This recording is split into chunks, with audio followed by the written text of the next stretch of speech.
జై శ్రీమద్రాట్ కోటూరు వీరబ్రహ్మేంద్ర స్వామి వారికి, మాతా గోవిందమాంబకు, జనని ఈశ్వరి మాతకు, పరిపూర్ణ సిద్ధమూర్తికి, అల్లాడవల వీరభద్ర స్వాముల వారికి, పూజ్యమాన శ్రీ శ్రీ శ్రీ యోగేశ్వర గురుదేవుల వారికి జై శ్రీరామ్, జై శ్రీరామ్, జై శ్రీరామ్.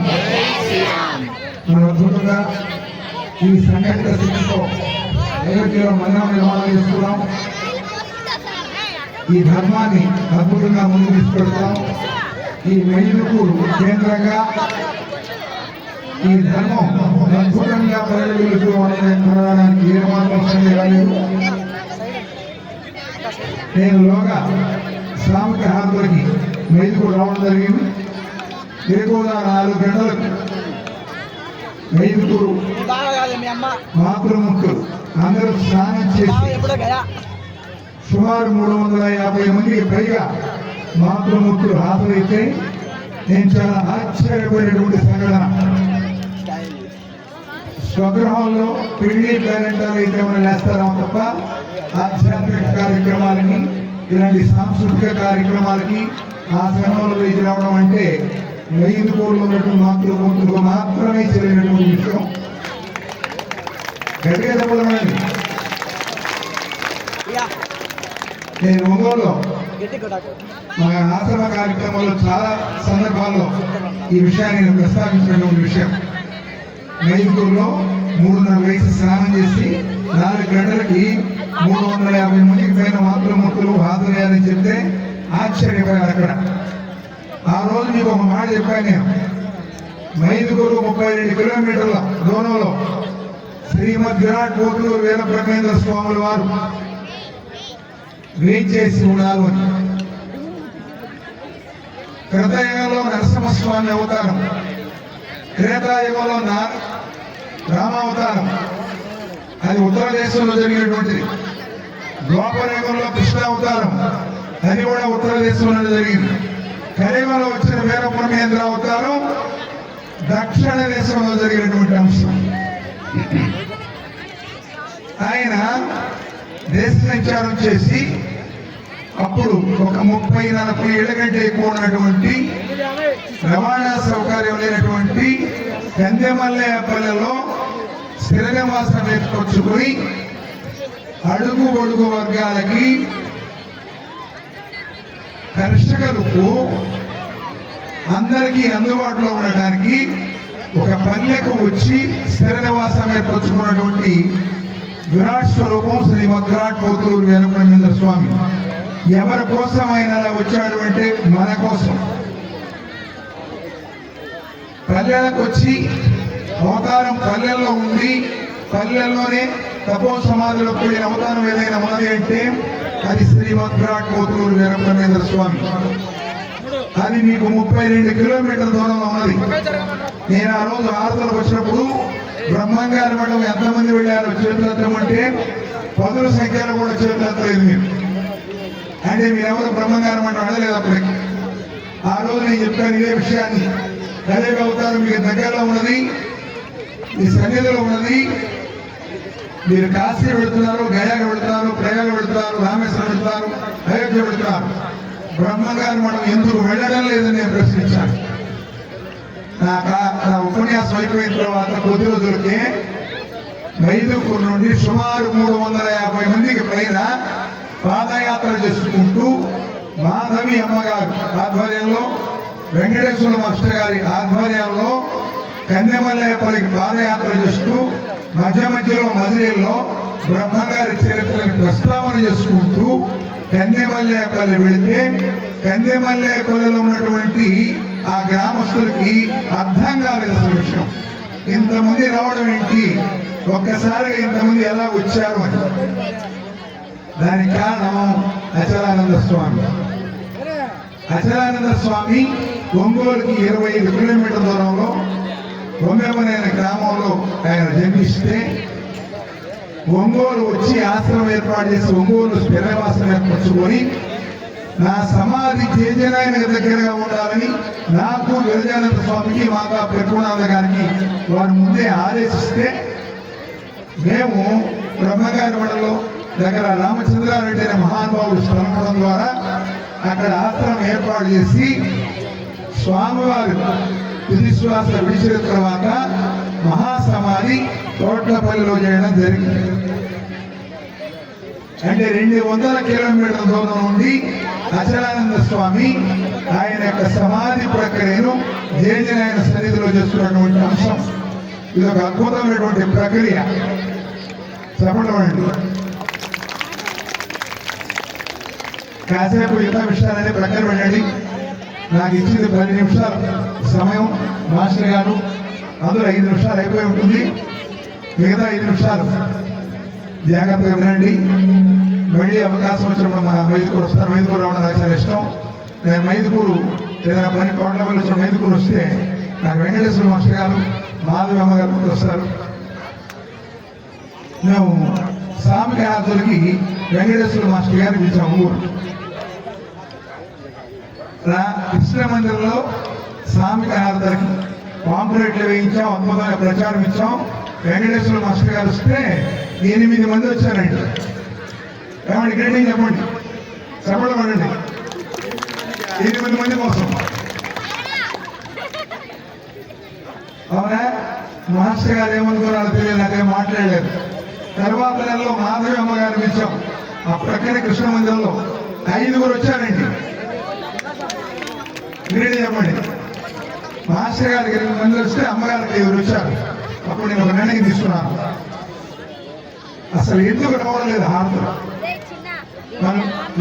మన భక్తులు ఎలా తీసుకురావాలని ఆలోచించి తదుపరి నుంచి వెళ్ళి ఎవరిని పిలవకుండా ముందు అలవాటు చేయాలని చెప్పి పంచముఖ ఆంజనేయ స్వామి దేవాలయంలో ఏర్పాటు చేసి కార్యక్రమం పెడితే 150 మంది వచ్చారు. అక్కడ నుండి గాయత్రి మందిరం, షిరిడి సాయి మందిరం ఉంది, ఒంగోలు ప్రఖ్యాతమైనటువంటి మందిరం. దానికి 2వ షిరిడి అని పేరు ఉన్నది. ఆ మందిరంలో పెడితే కార్యక్రమ హారతులు మందిరం పట్టక రోడ్డు మొత్తం నిలబడ్డారు. ఇవాళ ఒంగోలు మందిరాలు అన్నీ చేసి ప్రక్కన గ్రామాలన్నీ చూస్తున్నాం. పోయిన నెల దొనకొండలో కార్యక్రమం చేస్తే మాకు 95 కిలోమీటర్లు దొనకొండ బస్సు పట్టకుండా అమ్మగారు ఇచ్చారు. నేను హారతులకి ఇప్పుడు ఎక్కడికి వెళుతున్నా 60-70 మంది మాతృమూర్తులు నా వెంట వస్తున్నారు. నాకు ఆనందదాయకమైనటువంటి విషయం.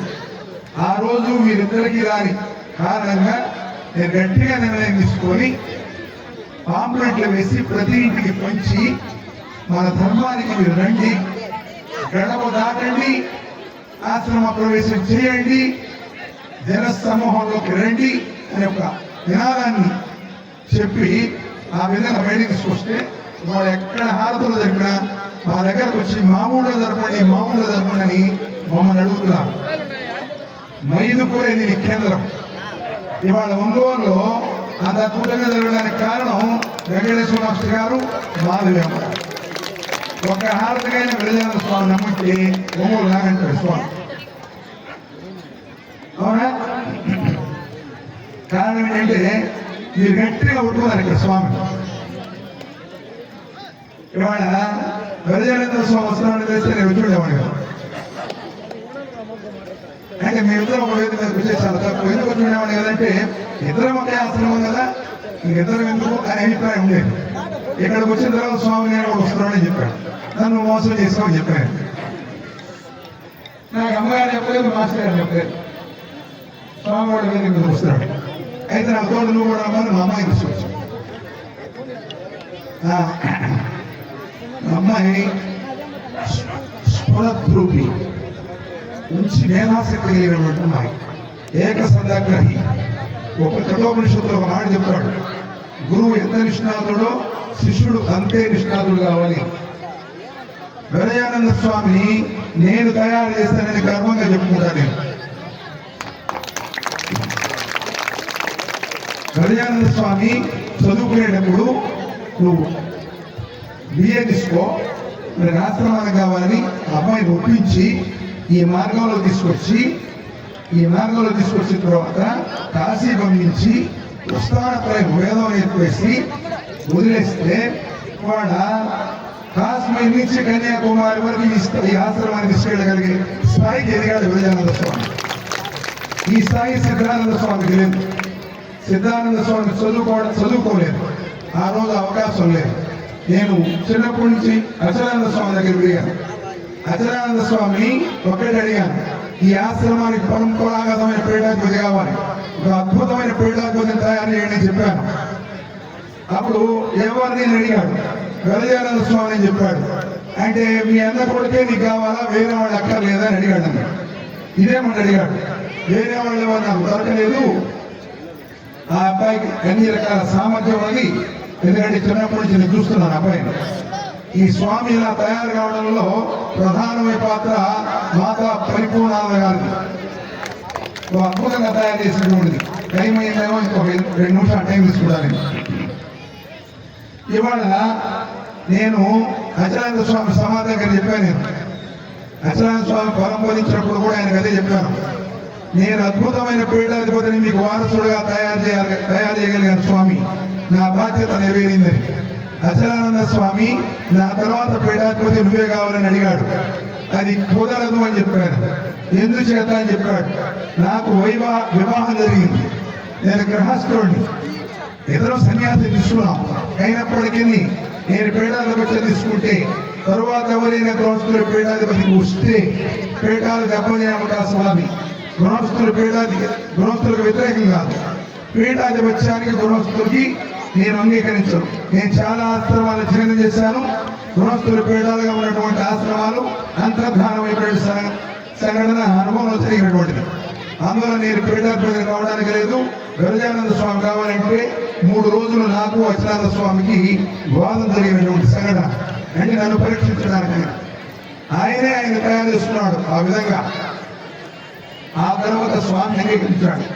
స్వామిని పీఠాధిపతి చేసిన తర్వాత నాకు సంతృప్తి కలిగింది. ఆ రోజు కలిగిన సంతృప్తి నాకు జీవితంలో ఎప్పుడు కలగలేదు. ఎందుకో తెలుసా, సమర్థవంతుడైన పీఠాధిపతిని ఈ సంస్థకు తీసుకురాగలిగాము అని. తర్వాత ఈ మాతాజీని తీసుకొచ్చేటప్పుడు విరజానంద స్వామిని అడిగాడు. వీళ్ళ అమ్మగారిని పిలిచాం. అడిగినప్పుడు విరజానంద స్వామి సెలక్షన్ 3వ వాడి పేరు పెట్టడానికి వీళ్ళు. నన్ను అడగాల్సిన పని లేదు, ఇంకెవరిని అడగాల్సిన పని లేదు, మన ఆశ్రమాన్ని తీసుకుందామని చెప్పాను నేను. ఆ అమ్మాయి ఇల్లు వదిలి, తల్లిదండ్రులను వదిలి, బంధువులను వదిలి, దాయాదులను వదిలి ఆశ్రమంలో వచ్చి ఉంటుందంటే ఎంత ప్రజ్ఞ కలిగినటువంటి ఆ అమ్మాయి చూడండి. అందుకే కడోపనిషత్తులో చెప్పినటువంటి ఆ వాక్యానికి విరజానంద స్వామి ఈ మాతృమూర్తి సరిపోతుంది. కాబట్టి నేను విరజానంద స్వామి చెప్పాను, నేను అద్భుతమైన పీఠాత్మని తయారు చేసుకోగలిగాను, తర్వాత బాధ్యత నీదే అని చెప్పాను. నా కళ్ళ ముందే అద్భుతమైన పీఠాపతిని తయారు చేసి స్వామి ఇదిగో మీ బిడ్డ అని చెప్పి నాకు చెప్పాడు స్వామి. ఇంతకన్నా ఇంకా కావాల్సింది ఉండదు.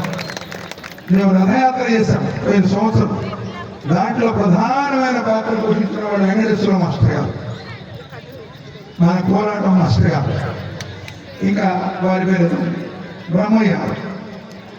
వీళ్ళు ప్రతి గ్రామం తిరిగితే హరిజన వాడల్లో హిందువులు రాని వాడల్లోకి రథయాత్ర రానిచ్చి వాళ్ళు హారతలు పెట్టి బ్రహ్మంగారిని స్వాగతించినటువంటి సంఘటన మనకు జరిగినటువంటి. ఈ విధంగా అనేక అద్భుతాలు జరిగాయి. మన సమయం లేదు కనుక అచలానంద స్వామి నాకు బ్రహ్మోపదేశం చేసి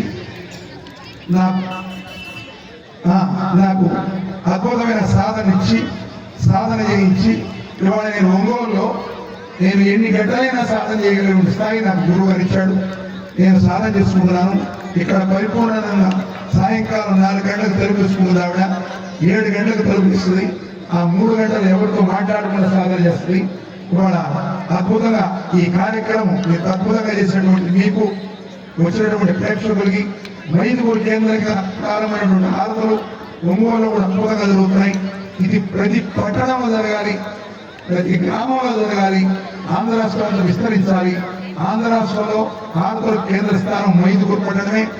ఇది ఏర్పాటు చేసినటువంటి మీ అందరికీ విశ్వరాడు భగవానుడు వీరబ్రహ్మేంద్ర సోమేంద్రమ్మ వీరబ్రహ్మేంద్ర దివ్యానుగ్రహం అచలానంద స్వామి అధ్యాసులతో దివ్యంగా భూయంగా ముందుకు సాగాలని ఆకాంక్షిస్తూ శ్రీ గురుభ్యో నమః. ఓం ప్రశ్న.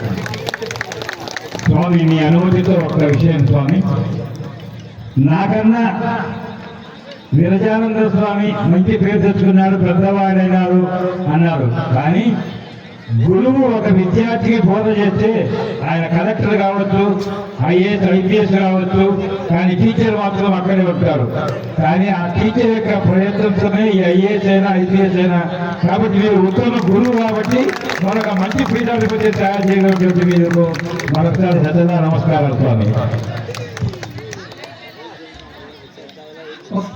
ఒక మాట, కోలాటం ఇక్కడ చేసేటప్పుడు ఒకసారి ఒక పాము వచ్చింది. వెంట కూడా అమ్మ వాళ్ళు అందరు కట్టెలు తీసుకొని వెళ్ళిపోయినారు, కోలాటం కర్ర తీసుకొని. బ్రహ్మయ్య ఏమి తయారు చేసుకున్నామయ్యా అనుకున్నాం. అందరు పోయిన తర్వాత ఆగండి అమ్మ ఆగలేక అని పోయినారు. రెండోసారి మళ్ళీ పాము కనపచ్చింది. ఆ కోలాట కర్ర తీసుకొని దాన్ని బయట వేసి మూడోసారి మళ్ళీ ఒక పాము కనపడితే ఆ పాములో మాట నువ్వు పక్క పోయా అని అక్కడే కోలాటం జరుగుతుంది. మళ్ళీ ఒకటి పాము కనిపించింది. అప్పుడేమంటారు, దాంతో నీకే పని, నువ్వు అట్లా పక్కన కూర్చోన్నారు. ఈ అమ్మలు ఆశ్చర్యం ఇదంతా. ఇది మైదుగురు పెద్దమ్మ తల్లి మహిమ అనుకున్నాను. నాగదేవత వాళ్ళ యొక్క కార్యక్రమాన్ని చూడడానికి వచ్చిందని మీరు గుర్తించాల.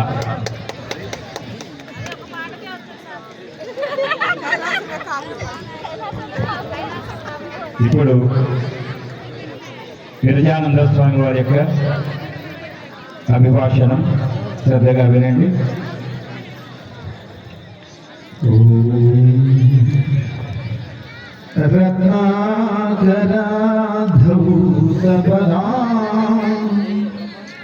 హిమాలయ కిరీటిని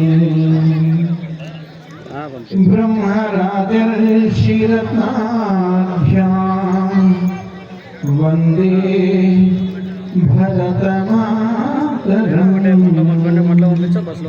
ఓం గం గణపతయే నమః. ఓం ఐం సరస్వతీ నమః.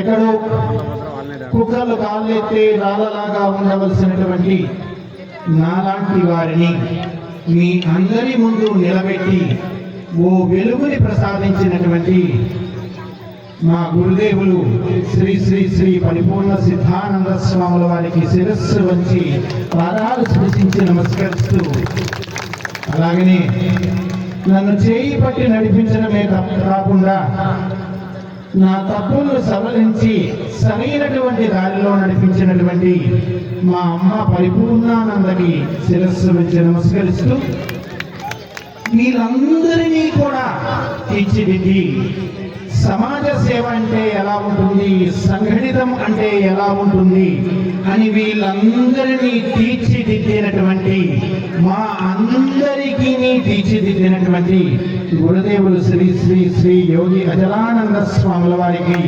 శిరస్సు వంచి నమస్కరిస్తూ, ఆత్మబంధువులారా, వాడెవడో దారి ప్రక్కన వెళ్తూ ఉన్నాడట. ఏదో అందంగా రంగు రంగులుగా ఏదో ఒక పదార్థం కనిపించింది. అక్కడికి కన్ను కావాలంది, నాలుక లాలాజలం బయటకు వచ్చింది, కాలు కదిలింది, చేయి ముందుకు సాగింది, పదార్థం అందుకుంది. నోట్లో పెట్టుకున్నాడు, పండ్లు నమిలాయి, నాలుక రుచి చూసింది, గొంతు మింగింది, కడుపులోకి పదార్థం జారిపోయింది. పదార్థంలో ఏదో దోషం ఉందేమో, మరి కడుపు నొప్పి ప్రారంభమైంది. డాక్టర్ దగ్గరికి వెళ్ళాడు.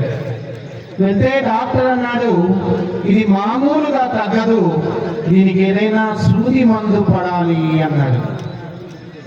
సూది మందు పడాలి అంటే చూసిన కంటికి వెయ్యాలా, నడిచిన కాలుకు వెయ్యాలా, అందుకున్న చేతికి వెయ్యాలా, నమిలిన పంటికి వెయ్యాలా, రుచి చూసిన నాలుగు వెయ్యాలా, రింగిన గొంతుకు వెయ్యాలా, భరించిన పొట్టకు వెయ్యాలా? జబ్బా పిక్క ముందుకు వచ్చాయి, మేము సిద్ధంగా ఉన్నాం, మాకు ఆ మందు ఎక్కించమని. ఈరోజు సమాజానికి ఓ చీడ పట్టింది, ఓ రోగం అంటుకుంది. ఈ రోగాన్ని తొలగించడం కోసం కొంతమంది కార్యకర్తలు ఈ జబ్బలలాగా, ఈ పిక్కలలాగా, ఈ జబ్బలలాగా ముందుకు వచ్చారు.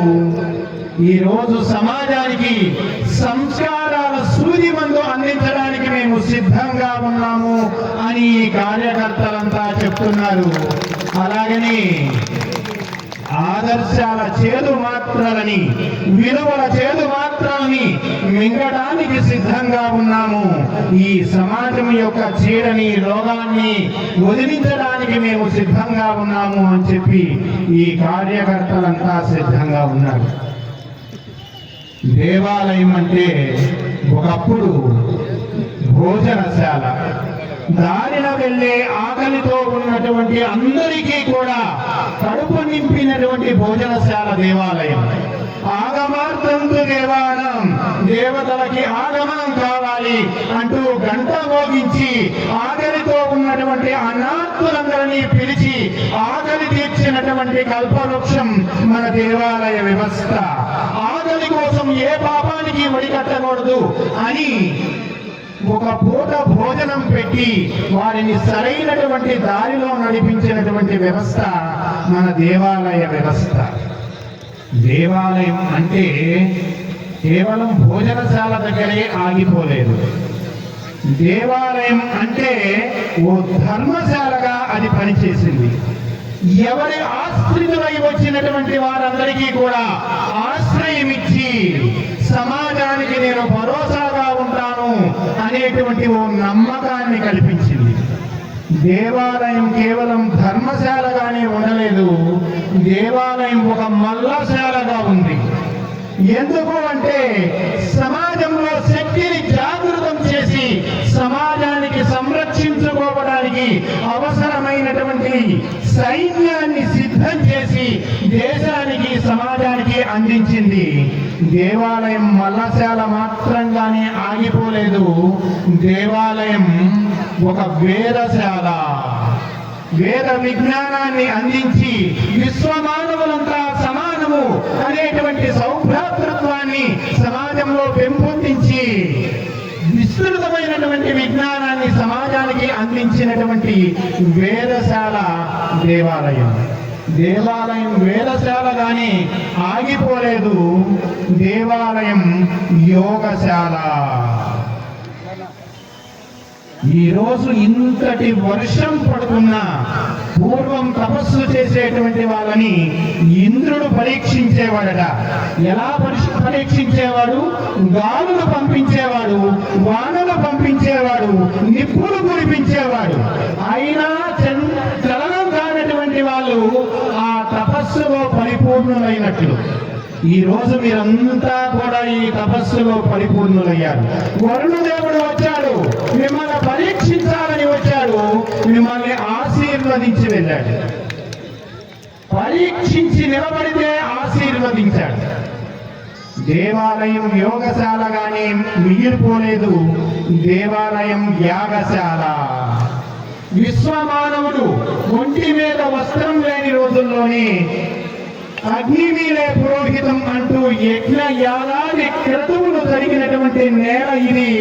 ఆ వాటికి బీజం వేసినటువంటి కేంద్రం మన దేవాలయ కేంద్రం, దేవాలయం యాగశాల. దేవాలయం యాగశాల మాత్రమే కాదు, అక్కడే ఆగిపోలేదు. విద్య లేని వాడు వింత పశువు, చదువులలో మర్మమెల్ల చదివింది తండ్రి అన్నాడు ప్రహ్లాదుడు. దేవాలయం సంస్కారవంతమైనటువంటి విద్యను అందించింది, దేవాలయం విద్యాశాల. ఓ పాఠశాల దేవాలయం. కేవలం పాఠశాలతోనే ఆగిపోలేదు, కష్టంలో ఉన్నటువంటి వారికి వైద్యం చేయించింది దేవాలయం. దేవాలయం ఒక వైద్యశాల. దేవాలయం కేవలం వైద్యశాల మాత్రమే కాదు, దేవాలయం కేవలం ఒక వైద్యశాల మాత్రమే ఆగిపోలేదు. దేవాలయం ఒక నాట్యశాల. నటరాజు సంకేతం, నటరాజు ప్రతీక. కళలన్నీ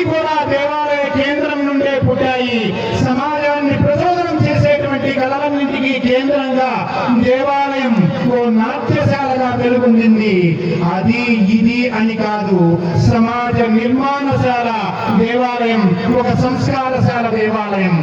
ఈ రోజు ఆ దేవాలయ కేంద్రాన్ని సంరక్షించుకోవడం కోసం ఇంతమంది అమ్మలంతా కూడా నడుం బిగించారు. ఈ రోజు ఒక అద్భుతం జరుగుతుంది. ఓ భక్తి ఉద్యమం మన మైదుకూరు ప్రాంతంలో ఓ భక్తి ఉద్యమం సాగుతూ ఉంది. అది కోలాట రూపాన్ని సంతరించుకుంది.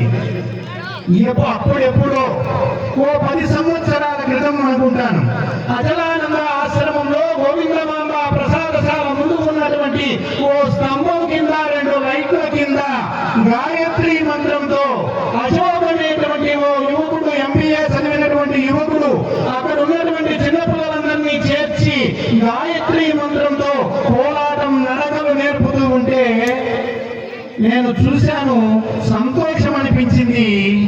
కానీ అక్కడెక్కడో ఆ కోలాటాన్ని ఓ ప్రక్కనకు కూర్చొని చూస్తూ ఉన్నటువంటి ఓ చిన్న పిల్లవాడిని ఆ పిల్లవాడు కోలాటంలోకి పిలిచి కట్టె ఇస్తే ఈ రోజు ఇంతమంది గురువులని, ఇంతమంది సైన్యాన్ని తయారు చేసినటువంటి మన బ్రహ్మయ్య ఈరోజు ఆ పిల్లవాడు సిగ్గుగా ప్రియంగా ఓ మూలన కూర్చున్నటువంటి పిల్లవాడు ఇన్ని అద్భుతాలు చేస్తాడు అని చెప్పి ఆ రోజు ఎవరైనా ఊహించారా?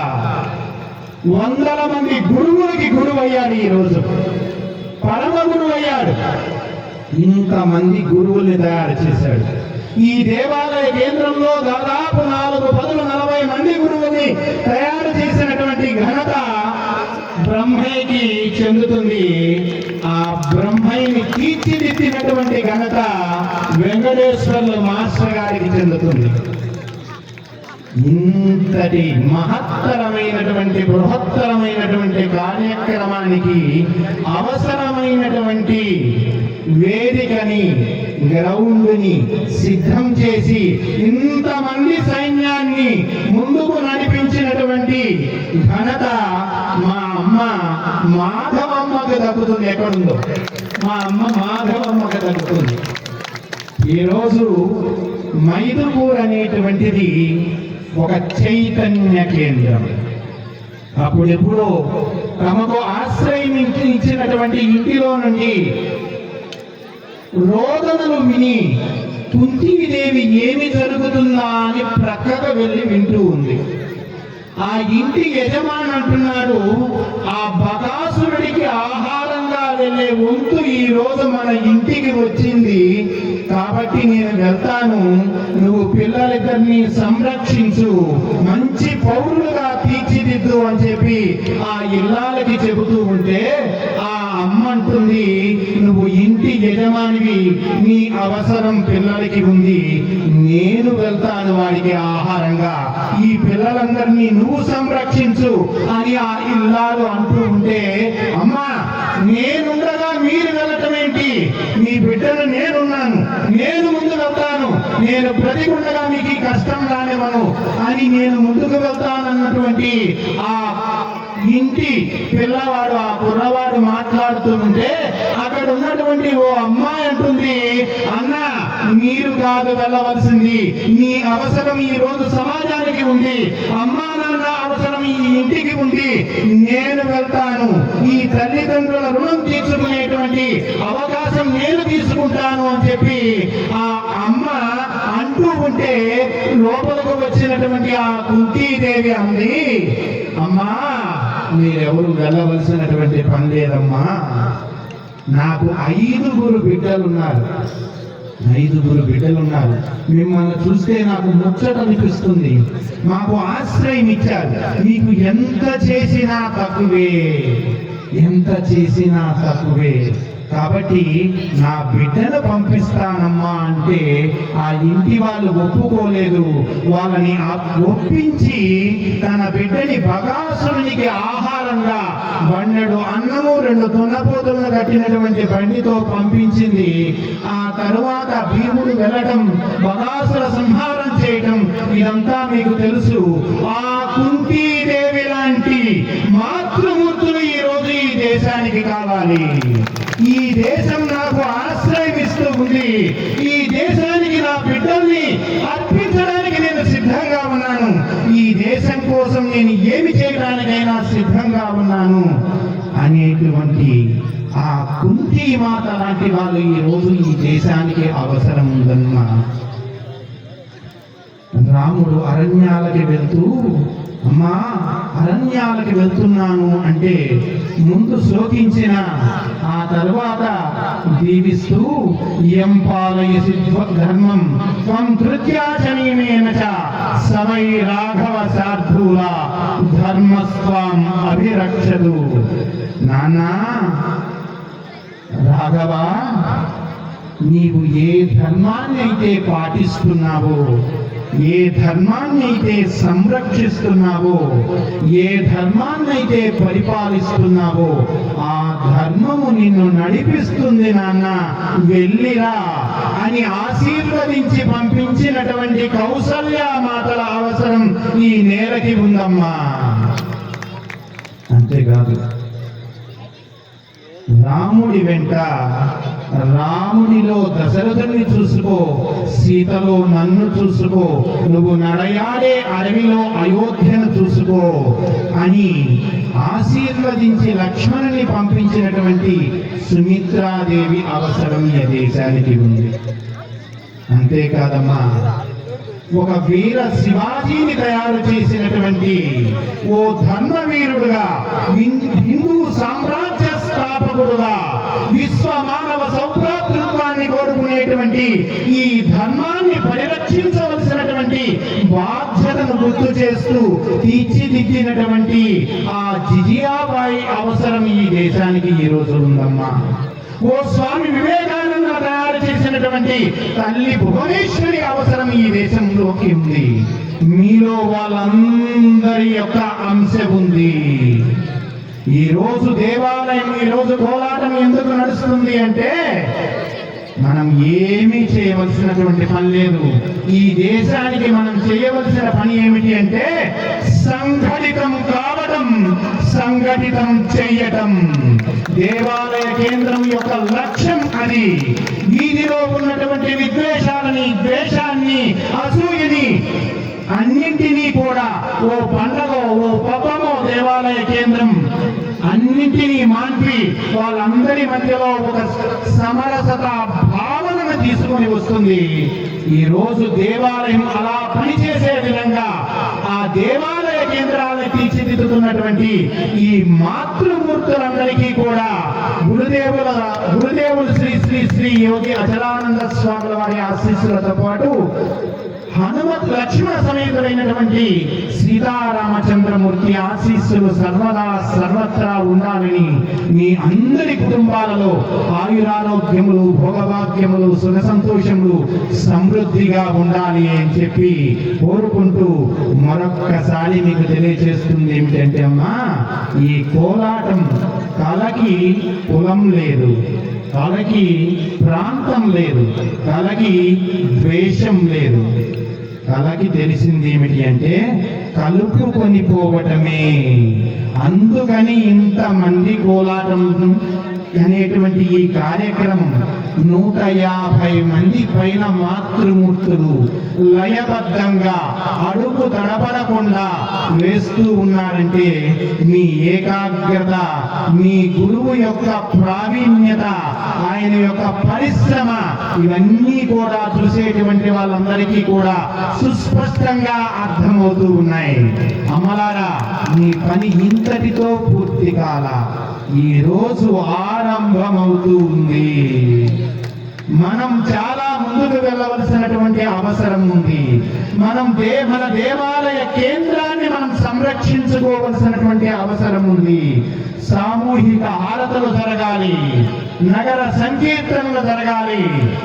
మనం హనుమాన్ చాలీసా కార్యక్రమాన్ని చేశాం. వీటన్నింటి యొక్క ఆంతర్యం సంఘటితం చెయ్యటమే.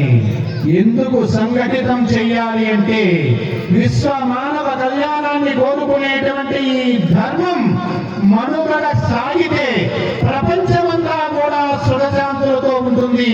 లోకా సమస్త సుఖినో భవంతు అన్నటువంటి ధర్మ సూత్రాన్ని ప్రపంచానికి అందించవలసినటువంటి అవసరం ఉంది. ఈరోజు ఇండోనేషియా ఒక ఇస్లాం దేశం, అక్కడ హనుమంతుని చిత్రపటాలు కనపడుతూ ఉన్నాయి. విమానయాన సంస్థల మీద గరుత్మంతుడి పేరు కనపడుతూ ఉంది, జటాయువు పేరు కనపడుతూ ఉంది, వీధుల్లో మహాదేవుడి విగ్రహాలు కనపడుతూ ఉన్నాయి, గీతాచార్యుడి యొక్క విగ్రహాలు కనపడుతూ ఉన్నాయి. ప్రపంచమంతా కూడా ఈ జాతిని, ఈ ధర్మాన్ని, ఈ సంస్కృతిని, ఈ ఆచారాల్ని, ఈ వ్యవహారాలని ఆదర్శంగా తీసుకొని ఈ కుటుంబ వ్యవస్థని ఆశ్చర్యంతో చూస్తూ తమ దేశాలలో ఇటువంటి కుటుంబ వ్యవస్థ రావాలి అని చెప్పి కోరుకుంటూ ఉన్నాయి. మీరంతా కూడా దానికి కారణం. కుటుంబ వ్యవస్థని కాపాడుతూ, ఇంటికి దీపంలాగా వెలుగుతూ, మీ దేవాలయ కేంద్రాన్ని కాపాడుతూ, సమాజాన్ని సంఘటితం చేస్తున్నటువంటి మీ అందరికీ మరొకసారి శుభాభినందనలు తెలియజేస్తూ, ఇంత అద్భుతంగా మిమ్మల్ని తీర్చిదిద్దినటువంటి నా ప్రియమైనటువంటి శిష్యుడు బ్రహ్మయ్య పైకి రావాలి ఒకసారి. నేను మన ఒక కార్యక్రమంలో చెప్పాను, ఈ పిల్లవాడు నా మానస పుత్రుడు అని చెప్పాను. ఎందుకు అంటే నా మనస్సునికి ప్రవర్తించేవాడు అని చెప్పాను. నా మనస్సులో ఏముందో నాతో ఎక్కువ మాట్లాడాల్సిన పని లేదు. నా మనస్సును గమనించగలిగినటువంటి శక్తి ఈ పిల్లవాడి దగ్గర ఉంది. ఈరోజు ఈ మహత్తరమైనటువంటి, బృహత్తరమైనటువంటి కార్యక్రమానికి ప్రధానమైనటువంటి వ్యక్తిగా బ్రహ్మయ్య ఉంటే, ఈ బ్రహ్మయ్యని ప్రచోదన చేసినటువంటి ఓ శక్తిగా వెంకటేశ్వర్ల మాస్టర్ గారు. ఈరోజు ఒంగోలు చుట్టుప్రక్కల గ్రామాలలో పూజ్య స్వామీజీ వారు, గురుదేవులు వారు చెప్పారు, వందల దేవాలయాలలో సామూహిక హారతులు జరుగుతున్నాయి. ఒక్కొక్క చోట 8 మందితోనూ 5గురితోనూ మొదలైన కార్యక్రమం ఈ రోజు వందల మందితో, వేల మందితో సాగుతూ ఉంది అంటే వారు ఒక ప్రధానమైన కారణం. అయితే మా అమ్మ మాధవమ్మ, ఇక్కడ ఉన్నటువంటి అమ్మలంతా కూడా కారణం. వారందరికీ కూడా మనం వెన్ను దన్నుగా మెలిచి మన కార్యకర్తల్ని మనం కాపాడుకోవలసినటువంటి అవసరం ఉంది. స్వామీజీ ఒక మాట, కార్యకర్త ఉంటే అమ్మ వాళ్ళ వెనకల మహాశక్తి, మాధవమ్మ వెనకల సురేంద్రుడు నిలబడి నేను ఉన్నాడు. అక్కడికే వస్తున్నాను, మీరు నా మధ్యలో జోక్యం చేసుకోవాలి. స్వామి ఇంకొక మాట, ఉదయం 9 గంటల నుంచి 12 వరకు, సాయంత్రం 7 నుంచి 10 వరకు ఉండి ఈ నేను అక్కడికే వస్తున్నాను. ఇంటి దగ్గర మాధవమ్మ ఒక్కటి వచ్చి కోలాటం వేస్తుంటే మనం అంతా వస్తాము చూడటానికి. మాధవమ్మకి ఓ మంచి సైన్యం దొరికింది.